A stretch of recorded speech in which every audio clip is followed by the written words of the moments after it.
भी राय जानेंगे। पर चलिए, यस बैंक कई दिनों से काफी कुछ खबरों में देखने को मिल रहा है। आपके आने से पहले चलिए हमारे सहयोगी शरद दुबे के पास चलते हैं, जो कि बताएंगे हमें क्या कुछ खबरें निकल कर आ रही हैं यस बैंक के लिए। शरद।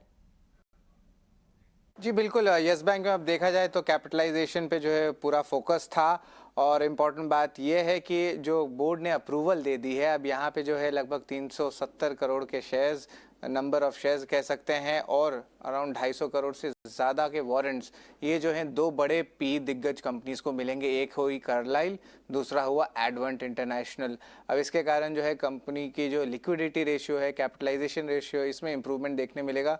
और लगभग 950 करोड़ ऑलरेडी कंपनी के खाते में आ चुके हैं, और बाकी सब जो है समय के हिसाब से वारंट्स जब कन्वर्ट होंगे शेयर्स में, तब जो है वो इन्वेस्टमेंट दिखेंगी। इसके अलावा दो अहम जो है अनाउंसमेंट्स आए हैं। इंडिपेंडेंट डायरेक्टर्स, दोनों प्राइवेट इक्विटी हाउसेस के दो दिग्गज प्लेयर्स, सुनील कौल कार्लाइल के और श्वेता जलान जो एडवेंट इंटरनेशनल की हैं, उनको जो है एडिशनल डायरेक्टर का पद मिला है यस बैंक में। और आगे जाते हुए जो है हमारे सूत्रों से पता चला, 18 स्वदेश का एक्सक्लूसिव है, कि जो पिछले अगले 2 या 3 हफ्ते में जो है आप एक्सपेक्ट कर सकते हैं कि जो 11,900 करोड़ का जो स्ट्रेस्ड एसेट्स है वो ट्रांसफ़र हो जाएगा एसेट रिकंस्ट्रक्शन कंपनी, जिसका नाम है जीसी फ्लावर्स। और तीसरे तिमाही में जो है लगभग 1700 करोड़ का जो है इनफ्लो सेल में भी दिखने मिल सकता है। लेकिन अगर हम आंकड़ों की बात करें तो देखिए, लाइफ टाइम लेवल से स्टॉक जो है 94% गिर चुका है। लेकिन अगर मार्च के लो से देखें तो 90% स्टॉक ऊपर है। ये नज़रिया का बात है, लेकिन याद रखिए एसेट क्वालिटी पिछले 5 तिमाही में अच्छी इंप्रूवमेंट देखने मिली है। और कंपनी का मानना है कि कैपिटलाइजेशन के बाद जीएनपीए रेशियोज 2% के नीचे हो जाएगा, और एनएनपीए रेशियोज की बात करें तो वो लगभग 1% का आ जाएगा। रिटेल निवेशकों के भी जो है पोजीशंस बढ़ गई हैं, 15% ज़्यादा रिटेल निवेशक आ गए हैं, लगभग 45 लाख रिटेल इन्वेस्टर्स हैं। और आगे जाते हुए जो इक्विटी में अगर बात करेंगे तो सबसे पहला ऑफकोर्स होने वाला है कि जो बेसल नॉर्म से जो लिक्विडिटी रेशियो है वो इम्प्रूव करेगी। क्रेडिट साइकिल बैंक्स में अच्छे चल रहे हैं, और इसके अलावा जो रिटर्न ऑन एसेट्स की जो आंकड़े होते हैं वो 1% से ज़्यादा हो सकती है लॉन्ग टर्म बेसिस पे। और आखिर में मैं कहूँगा कासा रेशियो, वहाँ पे भी एक अच्छी स्ट्रॉन्ग डेवलपमेंट देखने मिलेगी जो 30% के ऊपर रहेगा। तो ओवरऑल ऑफ कोर्स आप पीएसयू बैंकिंग स्पेस और बैंकिंग स्पेस में अच्छी तेज़ी देखने मिल रही है, और येस बैंक में भी जो है चेंजेस देखने मिल रहा है। हालांकि आज के दिन के ट्रेड में मुनाफा वसूली देखने मिल रही है। जी हाँ शरद, धन्यवाद आपका। ये यस बैंक से जुड़ी क्या कुछ खबरें साथ में निकल कर आ रही हैं आने वाले दिनों में।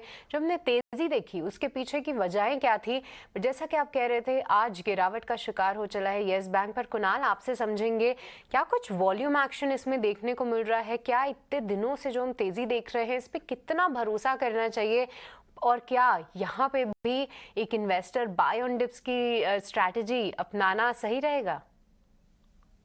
सृष्टि जनरली एक ऐसा काउंटर हमें इन्वेस्ट करने के लिए ढूंढना चाहिए जहाँ पे एक ट्रेंड ओपन हो। अगर मैं ट्रेंड की बात करूँ तो एक हायर टॉप हायर बॉटम बनना बहुत ही जरूरी होता है लंबी अवधि के चार्ट को देख के। अगर मैं येस बैंक की बात करूँ तो जुलाई 2020 में ये काउंटर पहली बार 20 रुपए के नीचे गया था, और उसके बाद ये पहली बार हुआ है जब ये काउंटर उसी जोन से बाहर निकला है। और ये पहला टिक बना था जब ये काउंटर 20 के ऊपर गया, करीब करीब 24.75 का हाई बना के एज ऑफ नाउ 22 पे चल रहा है, 22.5 पे चल रहा है। सो अगर यहाँ से एक हायर टॉप हायर बॉटम की रुझान शुरू होती है तो डेफिनेटली इस ट्रेंड पे भरोसा किया जा सकता है। अदरवाइज ये जो एक स्पाइक था, हम इसे स्पेकुलेटिव स्पाइक गिनेंगे और इसे अवॉइड करने की सलाह बनेगी। अगर किसी के पास पोजीशन बनी हो तो यहाँ पे रणनीति ये बनेगी कि एज ऑफ नाउ इस काउंटर से एग्जिट कर दीजिए।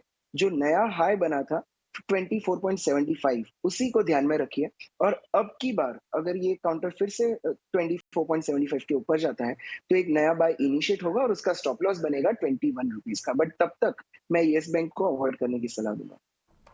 ठीक है, तो यस बैंक फिलहाल अवॉइड